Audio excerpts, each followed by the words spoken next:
ઘણા બધા લોકો કન્ફ્યુઝ થઈ જાય છે, સાહેબ ગરબો અને ગરબી બંને એક જ છે? તો ના, ગરબો અલગ છે, ગરબી અલગ છે. બંનેમાં જમીન આસમાનનો ફરક છે.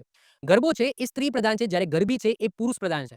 તમે આપણા ગુજરાતની અંદર આ એક કહેવાય છે કે એક માન્યતા થઈ ગઈ છે કે હવે ભાઈ પરફોર્મન્સ છે એમાં તમે જોશો નવરાત્રીમાં સ્ત્રી અને પુરુષ છે સાથે રાસ લેતા હોય છે, ગરબે ઘૂમતા હોય છે.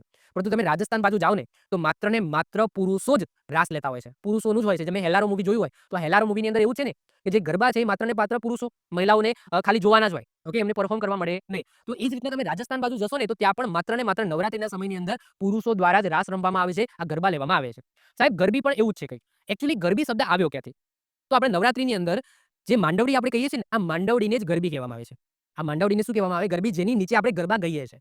તો જેના નીચે આપણે ગરબા ગાઈએ છીએ એ મંડપ તમે કહો અથવા તો આપણે જે ડેકોરેશન કરીએ છીએ અથવા તો જ્યાં માતાજીની સ્થાપના કરવામાં આવે છે અને આપણે જે મંડપ બાંધીએ છીએ જેને આપણે માંડવડી કહીએ છીએ એ જ માંડવડીને શું કહેવામાં આવે છે? ગરબી કહેવામાં આવે છે. પરંતુ ગરબી નૃત્ય પણ છે. મેં તમને કીધું એમ કે પ્રાચીન સમયમાં માત્ર ને માત્ર ગરબા છે પુરુષો દ્વારા જ લેવામાં આવતા હતા. તો એ સમયે એને ગરબી જ કહેવામાં આવતું હતું. ક્લિયર? હવે હું તમને ગરબી કઈ રીતના લેવામાં આવે છે એ હું બતાવું. જો તો આ ગરબી છે, બહુ પ્રાચીન સમયનો વિડીયો છે, બહુ જૂના સમયનો વિડીયો છે. એકચ્યુઅલી આ આપણી પરંપરા છે. ઓકે, જો આ ગરબી છે.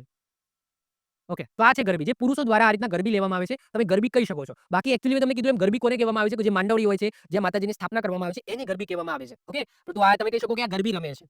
ઓકે, બીજી વસ્તુ કે ગરબી યાદ રાખજો પુરુષ પ્રધાન છે. પુરુષ પ્રધાન છે એટલે કે સ્ત્રીઓ દ્વારા ગરબી લેવામાં આવતી નથી. માત્ર ને માત્ર કોના દ્વારા? પુરુષો દ્વારા જ લેવામાં આવે છે. ઓકે, તો હવે વાત કરીએ આપણે ગરબીની. તો ગરબીની વાત કરીએ તો તમે એ જોઈ શકો છો આ પુરુષો દ્વારા પરફોર્મ કરવામાં આવે છે અને એકચ્યુઅલી આને ગરબી કહેવામાં આવે છે. આજે ઉપર મંડપ બાંધ્યો અને આ માતાજીની સ્થાપના કરી છે. આને જ શું કહેવામાં આવે? ગરબી કહેવામાં આવે છે. જેની આસપાસ પુરુષો છે એ શું કરતા હોય છે? આ રીતના ફરતા હોય છે. ઓકે, ગરબો અને ગરબી બંને નૃત્ય નવરાત્રી સાથે સંકળાયેલા છે. જે મેં આગળ વાત કરી. ગરબો છે મેં વાત કરી એમ કે માટલી, જે કાણાવાળી જે માટલી છે જેમાં દીવો પ્રજ્વલિત કરવામાં આવે છે, માતાજીની પાસે મૂકવામાં આવે છે, એને ગરબો કહીશું. ગરબી એટલે કે એ મંડપ જ્યાં માતાજીની સ્થાપના કરવામાં આવે છે એને આપણે ગરબી કહીશું. બંને નૃત્ય નવરાત્રી સાથે સંકળાયેલા છે. ગરબો અને ગરબી બંને સંઘ નૃત્યોના જ પ્રકાર છે. સંઘ એટલે કે સાથે મળીને, એ કોઈ એક વ્યક્તિને પરફોર્મ નથી કરવાના, સાથે મળીને આ નૃત્ય કરવાનું છે. ગરબા માટે મોટા ભાગે સ્ત્રીઓ જ ગાય છે. ઓકે, ગરબા છે મોટા ભાગે સ્ત્રીઓ ગાય છે, પરંતુ પુરુષો પણ એમાં જોડાય છે, જે અત્યારે તમે જોઈ શકો છો. જ્યારે ગરબી એ પુરુષો ગાય છે. ગરબો એટલે છિદ્રવાળો ગળો, જ્યારે ગરબી એટલે લાકડાની માંડવડી. ગરબીમાં દાંડિયા, ઢોલ, મંજીરાનો ઉપયોગ થાય છે.